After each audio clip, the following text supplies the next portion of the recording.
এর সাথে এ লিখছি, বি এর সাথে বি লিখছি। এখন যে চিহ্ন দেওয়া আছে প্রতীকী চিহ্নগুলো বসাবো। এখন যদি আমরা যোগ করি, এখানে হচ্ছে +3b আর এখানে হচ্ছে -2b। তাহলে +3 থেকে যদি -2 চলে যায় তার মানে কি থাকবে? 1 থাকবে। 1 কি? বি থাকবে। চিহ্নটা কি হয়ে যাবে? এখানে বড় সংখ্যা কি আছে? 3 এর আগে কি আছে? প্লাস। তাহলে আমাদের এখানে কি দিতে হবে? প্লাস। আবার এখানে লক্ষ্য করো, এখানে হচ্ছে 2a আর এখানে হচ্ছে শুধু এ, মানে কি 1a। তাহলে 2a থেকে যদি 1a চলে যায় তার মানে কি আরেকটা 1a থাকে। এখন এখানে আমরা কি চিহ্ন দিতে পারি? যেহেতু 2 এর আগে প্লাস আছে আমাদের প্লাস দিতে হবে। কারণ প্লাস দেওয়া যে কথা, প্রথম সংখ্যার প্লাস না দেওয়া কি একই কথা। তার মানে যোগফল কত হলো? 1a + 1b, অথবা আমরা লিখতে পারি কি a + b। এ হচ্ছে 1 নম্বর অঙ্কটা। 2 নম্বর অঙ্কটা যদি খেয়াল করো, 2 নম্বর অঙ্কটা আমাদের ডাক বলে দিচ্ছে হচ্ছে এখানে 3টা রাশি আছে। একটা হচ্ছে 4x - 5y, একটা হচ্ছে -2x + y, আর একটা হচ্ছে 6x + 7y। দেখো x এর সাথে x গুলো লিখবো, x গুলো লিখবো, y এর সাথে এটা লিখবো, এটা লিখবো, সাজিয়ে লিখবো আমরা। তাহলে প্রথমে আগে লিখবো হচ্ছে কি 4x - 5y, পরে লিখবো কি -2x, যে চিহ্নটা সেই চিহ্নটার সাথে সাথে যাবে, +y। তারপরে থাকবে কি? তারপর লিখবো হচ্ছে 6x + 7y।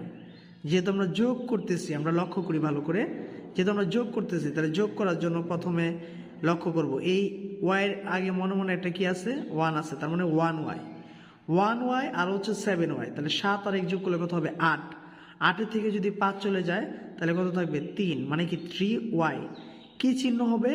বড় সংখ্যা এনে কি আছে? 7 আগে কি আছে? প্লাস। তাহলে আমাদের কি দিতে হবে? প্লাস। এখন আসো x এ যায়।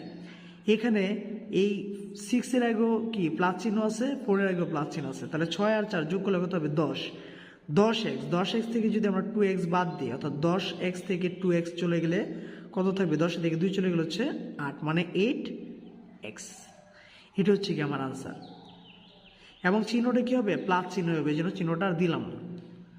আশা করি 2 নম্বরটা বুঝতে পেরেছ। প্রিয় শিক্ষার্থীরা, এখন খেয়াল করবো হচ্ছে 3 নম্বরটা। 3 নম্বর ডাকটা আমরা যদি লক্ষ্য করি, এখানে 3টা করে পদ দাও। 3টা করে পদ কি কি? প্রথম হচ্ছে 7x + 5y + 2z, পরে আছে হচ্ছে 3x - 6y + 7z, আর এটা হচ্ছে -9x + 4y + z। 3টা রাশিকে আমরা সুন্দর করে সাজাবো। এই যে প্রথম রাশিটা লিখলাম, দ্বিতীয় রাশিটা x এর সাথে x লিখলাম, y এর সাথে y লিখলাম, z এর সাথে z লিখলাম। পরে তৃতীয় রাশির মধ্যে প্রথমে কি আছে? -9x, এই যে x এর সাথে x গুলো লিখলাম, y এর সাথে y গুলো লিখলাম, z এর সাথে z গুলো লিখলাম। এখন হচ্ছে আমাদের যোগের পালা। যদি যোগ করি, এখানে 7 এর আগে প্লাস, 2 এর আগেও প্লাস, 7 আর 2 কত হবে? 9। এবং এখানে যে 1z এর আগে মনে মনে কি আছে? একটা 1 আছে, তাহলে প্লাস চিহ্ন আছে। তাহলে 7 আর 2 কত হচ্ছে? 9, 9 আর কত হবে? 10, তার মানে কত হবে? 10z। আবার এখানে যদি লক্ষ্য করি 4 আর 5 কত হলো? 9। 9 থেকে যদি 6 চলে যায়, 9 থেকে যদি 6 চলে যায় তার মানে কত থাকবে? 3। এখানে আমরা কিন্তু মাইনাস চিহ্ন দিব না, দিতে হবে কি? প্লাস চিহ্ন। কেন এখানে মাইনাস চিহ্ন দিয়েছিলাম প্রথমে একটু খেয়াল করি। এখানে বড় সংখ্যাটা যদিও কি আছে? বড় সংখ্যার আগে মাইনাস আছে, কিন্তু এই 5 আর 4 যোগফল হচ্ছে 9, এই জন্য এখানে আমাকে কি দিতে হবে? প্লাস দিতে হবে। আর এখানে 7 আর 3 কত হলো? 10। 10 থেকে যদি 9 চলে যায় তাহলে কত হচ্ছে? 1। তাহলে এই 1 মানে কি? শুধু x। এখন কিন্তু আমি মাইনাস চিহ্ন দিব না, কারণ কি? 7 আর 3 হচ্ছে 10, 9 থেকে 10 অবশ্যই বড় সংখ্যা, তার মানে এটার আগেও প্লাস আছে, এটার আগেও প্লাস আছে, তার মানে কি এটা প্লাসই থাকবে। এই জন্য হবে কি? শুধু x। এখন আমরা পরবর্তীতে 4 নম্বরটায় যাব। সুপ্রিয় শিক্ষার্থীরা, আমরা যদি 4 নম্বরটা খেয়াল করি, 5ax + 3by - 14cz। 2 নম্বর রাশিটা বলছে -11by - 7ax - 9cz।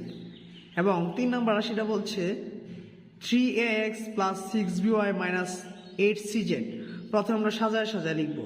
প্রথম রাশিটা যেভাবে আছে লিখবো 5ax + 3by - 14cz, এটা z লিখলাম।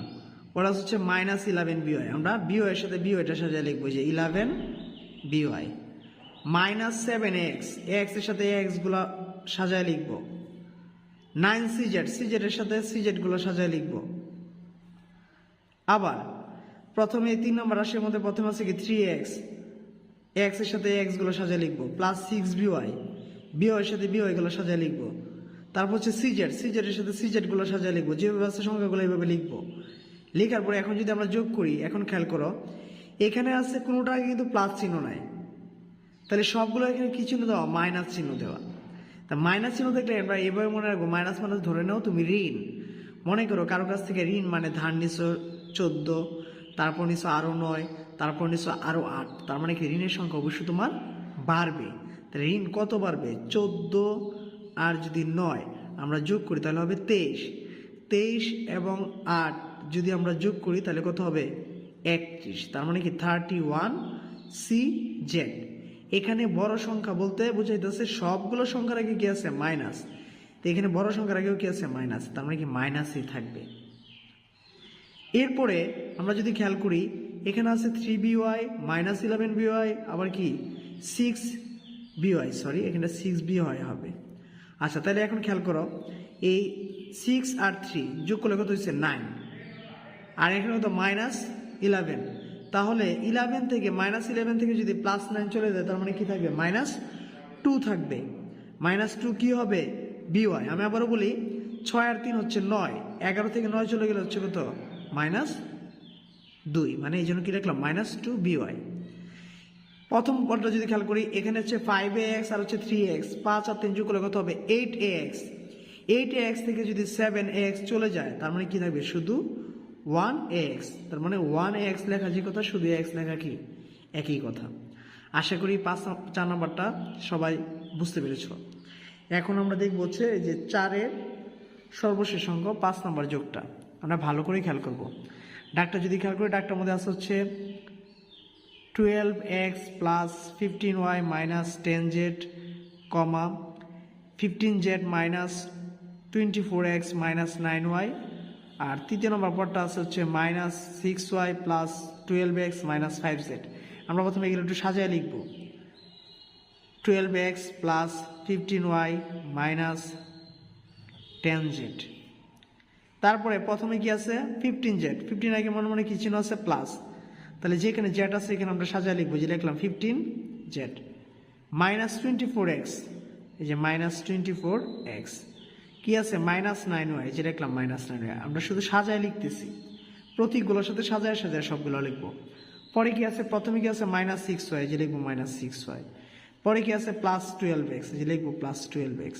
তারপরে কি আছে -5z, যে লিখবো কি -5z। প্রথম কাজ হচ্ছে আমাকে সাজানো, আমি আগে সাজাইলাম।